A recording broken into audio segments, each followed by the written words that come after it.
I'm Ronnie Wiley, and welcome to another edition of On the Spot. To my right is Morgan Keaffaber. Morgan, how are you? I'm good. How are you? Welcome to On the Spot. You recognize the name Keaffaber, of course. That's synonymous with animals, veterinary, and you have just come back from a trip over to Africa.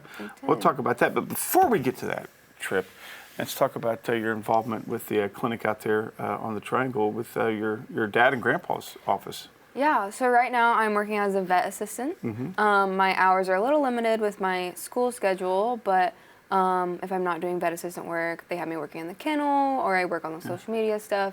Basically just whatever they tell me to do. Yeah, so you just, yes. So obviously you grew up around I did. veterinary, and you were in the office. Constantly. Yeah. Yes. I remember like when I was like 8 years old, I would beg my dad to go to the clinic, and he'd give me like a quarter for spraying out kennels, and I thought it was the funnest thing ever. Yeah, I thought it was the greatest quarter in the world. Yeah. Would you buy it with the quarter? I don't know. I can't really remember. You should have saved it up. I know. Yeah, you'd be loaded. Yeah. Yeah. So, again, this is something that did you ever have an epiphany like, okay, I definitely want to be a vet? I don't think so. I think it was just ever since I was little. I asked my parents when I was filling out my vet school application, like, when was the first time you heard me say that I wanted to be a vet? And they said it was like before I was 5. Oh, wow. I said it. And they were just like, okay, whatever, you'll change your mind. But I never did. And you have other brothers and sisters, correct? Yeah, I have 2 older brothers. Yeah. My oldest brother, Steven, he's actually a doctor of physical therapy. Okay, so he's still medicine. Yeah, he just deals with humans. Yeah. And then my other brother, Peyton, who's the middle one, he is actually the business manager for the vet clinic. Okay, so he deals with all the money. Right, so he didn't go into veterinary, he went to the business side of things. So he's still in the family business, but he doesn't... Yeah, he just doesn't want to deal with the gross stuff. Yeah. And that leaves you. Yes. Where somebody had to pass it on. And we talked before we went on the air, we talked about your dad. And how many uncles and aunts do you have on your dad? How many brothers and sisters? My dad has 3 brothers. Okay, so and they're not in the family business either. So it's just your father. So then just you. Then you have kids. Probably just one will. We'll see. Yeah, we'll see. We'll see how that goes too. So again, before 5 years old, what is it about being a vet intrigues you? Well, obviously, I love animals. It's very generic. But I love the challenge of it. Being able to figure out what's wrong with an animal without them talking to you. But also, like, educating the clients as well. Like, helping them help their pets. Right. So, obviously, the physiology of each animal is different. And, I mean, I would almost venture to say, and I could be wrong, that you're really seeing mainly dogs and cats, right? Yeah, at our clinic, yeah. And is there any other animals that you see? No. But you can? I don't know how the licensing there's a works. license for that. Yeah. You have to have certain licenses to be able to work on certain animals, and you have to like get continued education. Oh, so like a specialty when it comes to like orthopedics and kind of, okay. yeah. Okay, wow. Yeah, so if my dad wanted to go back into large animal, he'd have to take a few more like continued education courses to be able to work on them again. Oh wow, okay. Yeah. What's your specialty do you want to do? I'm kind of undecided on that. I want to be able to do the small animals, obviously. But I might do like pocket pets too, which is like guinea pigs and mice, hamsters and like rats. Yeah, and like lizards.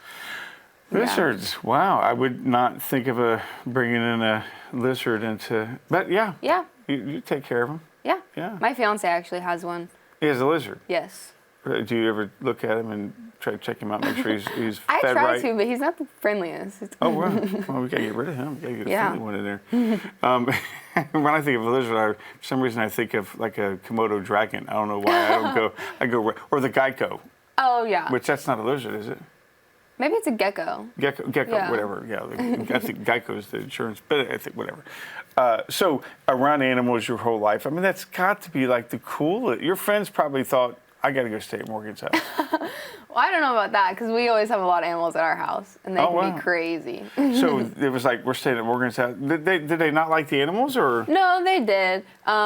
They really did. Growing up, we had a black lab named Gunner. Yeah. And everyone loved Gunner. Oh, well, black labs are cool. Yeah. You know, it seems like every time I see it, my youngest son's mom, they had a black lab, and every time it would always greet me with a tennis ball in its mouth. So you know, and I always had to throw it, and it never like leave you alone for that. Yeah. They're the coolest animals. Well, speaking of animals, what is your favorite animal? Do you have a favorite? Yeah, I do. Giraffes. Giraffes. Yes. Giraffes. Wow. Now, not being a place where we have giraffes, what got you into liking giraffes?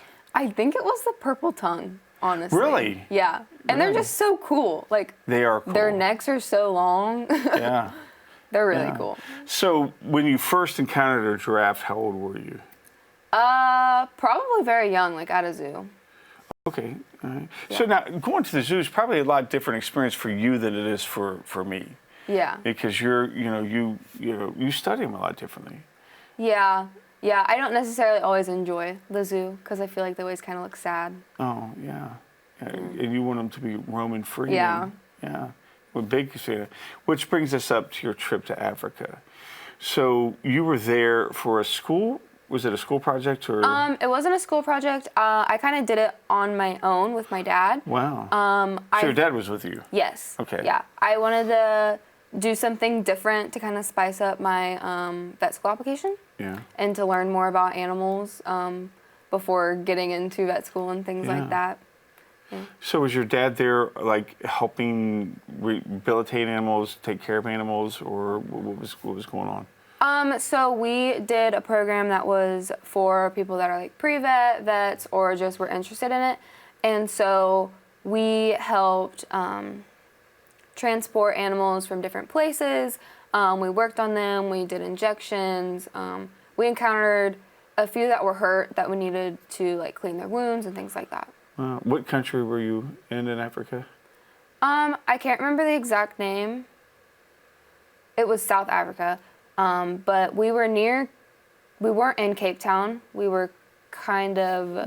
What's that? Kruger National Park or yes, something like that? That's exactly where we were. I was going to say, I knew something like that. I knew it started with a K. Yeah. So you're there, and do they call it like a mission? What do they call it? I don't think they call it a mission. I think it's just like... I don't know. Yeah, like, just you're there... You're helping animals. It was vacation for us. Well, that's good. That's good. That's good. And see, and I guess when you're doing something you love, yeah, that is vacation. Yeah, and we did not want to leave. Yeah. Wow. Beautiful. Yes, very. Beautiful. So like the place we were staying at, it was actually a part of Kruger National Park. Yeah. Because Kruger National Park is huge. Yeah. So it was just like right across the road, and the property we were staying at, again, huge. But I didn't realize going over there that like everything is fenced in.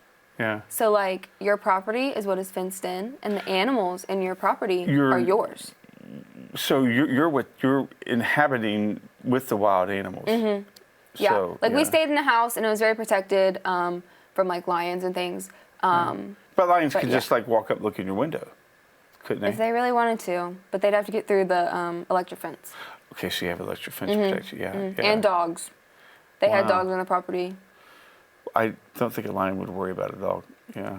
I don't know. Yeah. I can't remember the exact name of the dog. It's got Razorback in it, but they're actually, like, they can... Oh, that's right. Yeah. They can I take down a lion. lion. So you're over there in Africa, and first time out of the country? Yes. Wow. So you really went all out. So oh, yeah. over there in South Africa, seeing these animals up close in their natural habitat, obviously a lot different than a zoo. Mm-hmm. What was your first impression? I just couldn't believe it. Like, even just when we got there, I had to tell myself multiple times, like, I'm in South Africa. Yeah, I can't believe it. I cannot believe I'm here. And then we would see all these animals, and I would just, like, stand there in awe. There's a really good picture of me. We got to pet cheetahs.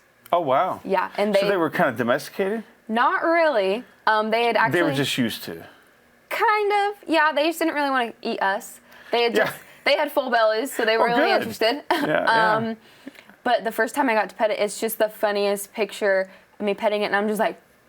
I couldn't believe what I was doing. Was it purring?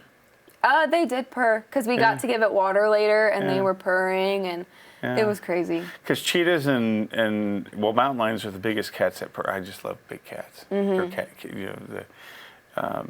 they're the biggest cats that purr. The Panthera genesis of cats. They roar. But I love seeing a mountain lion and a cheetah meow. It's like the oddest thing. It's like, wow, they look too ferocious to meow like a kitty cat. Yeah, and they were so lazy. Like, for being the fastest animal, they were so lazy because we were walking with them, actually. They can run faster than you. They don't worry about it. Yeah, and they just wouldn't keep up. They would walk a few feet, lay down, take a little nap, walk a few feet, lay down. Like, it was like, come on. Even cheetahs had the catitude of the house cat. Yeah. So that is wild that you were, like, hanging out with wild cheetahs. I mean, these are not, like anybody's house cats. Yeah. I bet you were flipping out when they were coming up to you the first time. A little bit. Like, when they were like, oh, you can go ahead and pet them, I was like, what? Yeah. Like, you want me to pet the cheetah? Like, that was just eating something in front of us. Like, was it really eating something in front of you? Wow. Yeah, they had just caught a warthog. So you got to see them eat a warthog. Did you see them chase it down? No, we didn't. It was just already attacked it, and they're just munching away, looking at you like, "Hey, how you doing?" Hey. And then they just lazily walk up to you like nothing. Yeah. Like, thank God they did eat, so you Yeah. knew their bellies were full. Wow. And I think cheetahs are not the prettiest kitty cats, but They're very soft. Yeah. Really? Wow. So you see the cheetahs there. Any other big cats that you saw? We did. I saw only one lion. My dad saw two. Were they males or females? They were males. Males, yeah. Yeah, so we got to see the pretty manes. Yeah. We did see some females, but they were in like a rehab center, so they weren't So not actually out in the wild. Yeah. But we did see one male out in the wild. So you got to see some in a rehab center, and then that's where you did the bulk of your work, correct? Where you learned the bulk of your work? Not necessarily. That was more of like a touristy thing that they let us do. Yeah. So we were actually in the bush. Like, we were working with a veterinarian and relocating whatever they needed to relocate. So you were actually working with them in the wild? Yeah. Like, we were in the back of trucks, walking through bush. Like, there was one time where we spent an hour walking through the bush looking for an animal that we just darted down. Did you say darted down? Yeah. So you darted it and waiting for it to kick in, and they ran away. What animal was that? I think it was a type of the antelopes that we worked with, maybe a Nala. They'll or an impala. I can't remember. run pretty quickly. Yeah, and once you found it, then I would almost think after you find it, you'd have to probably inject it again to keep it down. Or how long does that stuff stay in their system? A while. Okay. A while. Because we were looking for it for about an hour, and it was still down. So. Okay. And we had to work on it for like 30 minutes. Yeah. And then we injected it with a reversal. So you guys, that's amazing work. So, and you're doing all this to prepare yourself for so you'll have a heads up.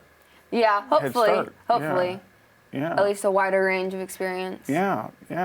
So, I mean, I can't just imagine what this all taught you. And have your dad ever done this before, or was this his first time out? He'd never done it like this. He used to work at the University of Tennessee as an anesthesiologist for the zoo. Oh, wow. And he was able to work with those bigger animals, but nothing like this. Wow. Yeah. So he knows when you talk about the darting, he knows how long to. Yeah, he knows how long the medications will last and stuff. Yeah. He knows more of the Yeah, that's amazing. pharmacology, I guess. Yeah, I couldn't. I'd probably end up killing him by mistake. That'd be terrible. So, gosh, that is amazing. And so you saw all kinds of the animals. I mean, zebras. Yeah, I'm sure. we actually got to work on a zebra. Wow. He was crazy. Oh, tell me about that. So we actually named him Tequila. Oh, did he act like he was on tequila? Yes. Oh. When he was darted and waking up, he was very wobbly and everything. Wow. And he took a while to wake back up, even after the reversal. But we had to relocate him from a different piece of land because he was tame. He would go up to people and he'd want them to pet him and everything, and then all of a sudden he'd bite or he'd kick. And so he was really cute. Like, you want to pet him and stuff, but then all of a sudden he's like, I'm going to bite you. Wow. Yeah, So but he would not rude. leave us alone. Yes. Yeah. Did he like come up to you because he wanted to be fed, and when you didn't fight, he'd kick you and bite you? Yeah. Oh, that's mean. Yeah. Yeah. Maybe if she gave him tequila, maybe he want some of that stuff. Wow. So, gosh, I that's amazing. And you're just 21. You got to experience this. Yeah. So, you had to, and you were there how long? 2 weeks. 2 weeks. 2 weeks. So when your dad, I'm sure your dad brought this up to you first, correct? Your dad was like, no, you did? No, I brought it up to him. How'd you find out about it? Okay, so I found a program actually on TikTok. It wasn't the one that we went with, but I was like, I have to do this. Yeah. I have to do this. There's no way I'm not. And then my mom did some more research and found the program that we actually went on. And then I had to convince my dad that it was a good idea. I got to tell you a funny story. So when John told me about, he goes, you got to get hold of this girl from the Keaffabers, and he told me the name, which was your mother's name. Gave me the phone number. So I called your mom and I said, blah, blah, blah. And so I'm telling your mom, I was like, oh yeah, your dad, Stephen, blah, blah. Well, no, Stephen's your husband, and it was you who were talking about. So your mom's like, well, you're close, but it's the wrong person. Yeah. I was like, I'm so sorry. But anyway, so you're excited about this, and you go in there and say, Dad, how was it? What was his first reaction when you said you wanted to go? I don't know. It'd be really cool, but I don't know. Because it's hard for him to get away from work. Sure, right, yeah, I'm sure. Yeah, so first we had to figure out all of that. And then he was like, okay, we'll go. So now, again, when he wants to go away, animals just don't automatically get better for 2 weeks. Animals are still getting sick. Is there a vet that he calls up that he works with? So they tried to find a relief vet.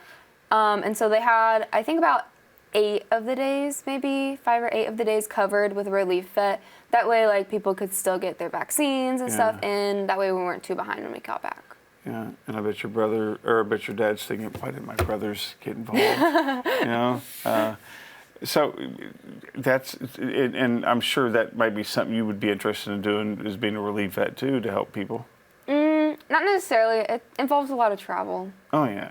Yeah, and they don't get as connected with the community if you're a relief vet. So I kind of want to build connections with the community. Yeah, and that's something that's very important, I think, with vets is that connection with the community, because when we go to the doctor, it's ourselves, but our animals, then that's our family. Yeah. And you can make that connection. Tell me how you feel. I mean, you got to feel like some of these animals that you work on, or your family works on, are you part of your family too? Oh yeah. Especially working back in the kennel, we have dogs that board for an extended period of time, and you get very connected to them. Yeah. They feel like your own pet.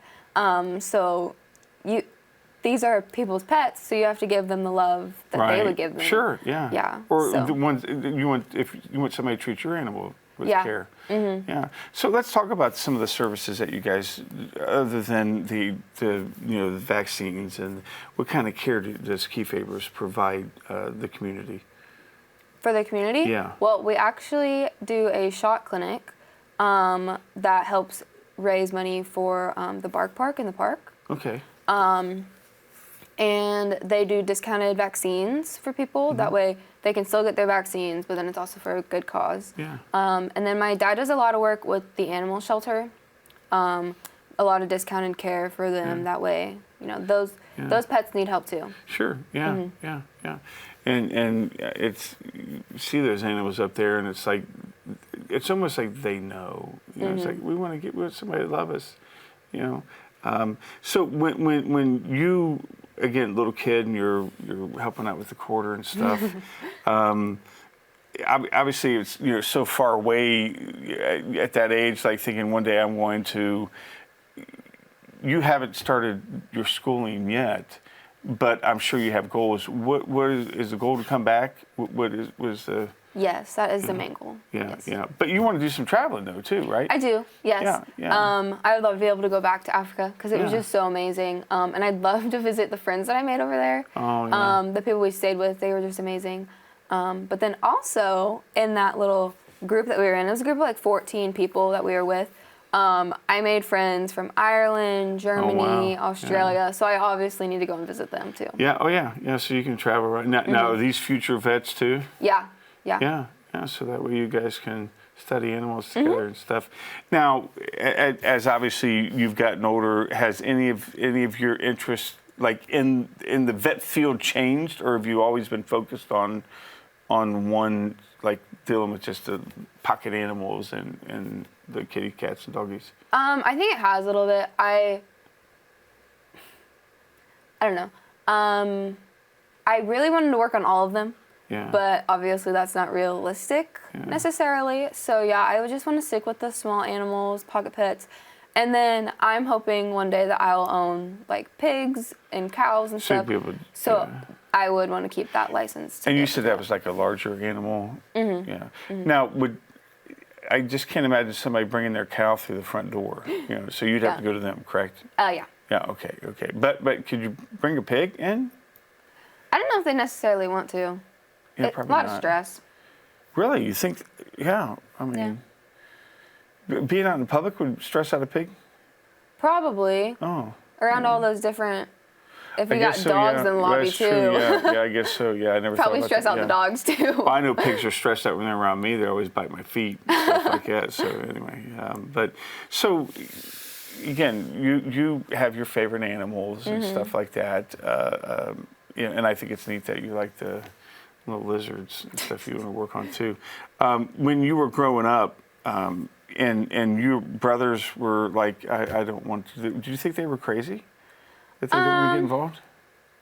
Kind of. Yeah.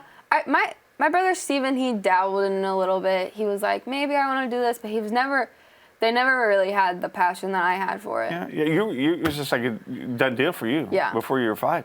Like, God, this is it. It's like, this is what I'm doing. And there was nothing else that you thought about doing?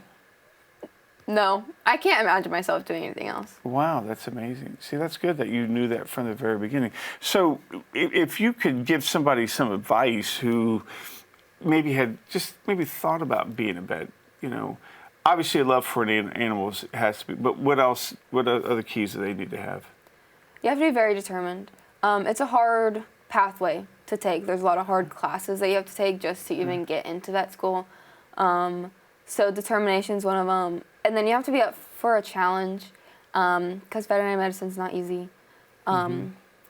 Yeah, so that's what I would say. I would almost think it would be probably harder than human medicine simply because you're dealing with different, like when you're doing an x-ray, the bone structures of animals are different. Yeah, they're similar, but they are different. It is a little tricky, but then also learning all the different species. Yeah. Yeah. And like you said earlier about how this is somebody's family. Yeah. Like, a lot of people don't understand that my dad doesn't have a magic wand right, that can just fix your animal. So that's hard. And sometimes when we've used your grandpa a lot when I was a kid, first moved here in '87. And we had a doggie who had parvo. I didn't know what that was. Yeah. Next thing you know, the dog's walking around. We thought it was depressed. What happened? So he was getting real sick, take it down there, and we thought it was going to die. And Grandpa took care of it and brought her back, where she was fine. But, if she had died, I mean, it would have devastated us. But I'm sure it probably made Grandpa feel bad, too, that he couldn't save. And I'm sure that's hard on your dad, too. Oh, yeah. Sometimes you can't. Yeah. He's very good at what he does, and so is my grandpa, but it obviously takes a toll on you. I'm sure. Have you prepared yourself for that? Yeah, I have quite a bit of experience with my dad and grandpa working in those situations and stuff like that. Yeah. Like, you just have to, obviously there's some that really bring you down, but they've been really good at consoling me and being like, Morgan, you did what you could. Like, right. We did everything that we could. Like, I'm sorry it ended up like this. Right, but having that talk or that phone call, it's got to be tough. Yeah. So you again went to Africa, and you're a senior now. And what now? You're not majoring in veterinary studies now, are you? No. Science or biology or? Yeah, I'm majoring in biology with a minor in chemistry. Okay, so obviously biology and that stuff takes you to the next step. What is the next step in your education and your career trajectory? So I just submitted my application to veterinary school. Okay. I applied to 14 different schools. So wow. Hopefully I'll get in. I'm sure you will. But wherever I get in, I'll spend 4 years at that school and then come back here. 4 years to get your doctorate is crazy. Now, would you have to write like a dissertation? I don't know. I mean, I wouldn't think so since you're that type of doctor. I mean, maybe not. I'm not sure. I would think it's hard work to learn all the other stuff you got to learn. So, any particular school that you're interested in that you're like, okay, this is what I want? Yeah, I really want to go to Purdue. We got to make a phone call. Please. Yeah, we got to make a phone call. And we were talking before we went on the air, and you said that on the application process of something, was it schooling, that you couldn't use your family? Mm-hmm. I think that's insane. Well, they might be a little biased towards me. Well, that's true. My brother wouldn't be, but my dad might be. Yeah, your brother's mean. Yeah. I'm just kidding. Which brother? Peyton, Oh, my Peyton. business manager. Oh, Peyton beat. Yeah, he's the middle one. Yes. Okay, Peyton. I'm just kidding. But and that's why, because of the bias. Mm-hmm. And I would almost think your last name, though, being Keaffaber, and the families that would hopefully think, oh, she's going to be a shoo-in, or hope it's not a curse. Yeah, but sadly, my last name doesn't mean anything to them. Yeah, that's good. You got to prove yourself, and I'm sure you will. Yeah. I have zero doubt about that.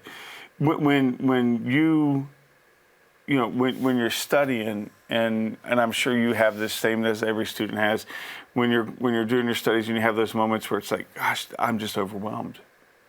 What keeps you going? The end goal, really. Yeah. My best friend, actually, she's also applying to vet school, wow. so we kind of rely on each other too. She want to go to Purdue? She wants to, yeah. You got to make phone calls. Yeah. So when we get overwhelmed, we're like, we have to think about, we only have one more year left now until getting into vet school, hopefully. So, we just have to keep working because they're still going to look at our grades now. So. Mm-hmm. Is she from Connersville? No, she's from Richmond. Wow, so she's a foreigner. So have you guys thought about maybe going into practice together? I mentioned it to her, but I think she might be interested in relief work. Oh, wow. Wow, so she can help you out when you're over in Africa? Yeah, yeah. And then when she's in Africa, well, I guess you couldn't relieve her if she's relieving. I might do her a favor. Yeah, you do. Well, of course you will. Yeah, absolutely. That would be cool if you guys got to get up there. Now, would you live on a dorm up there?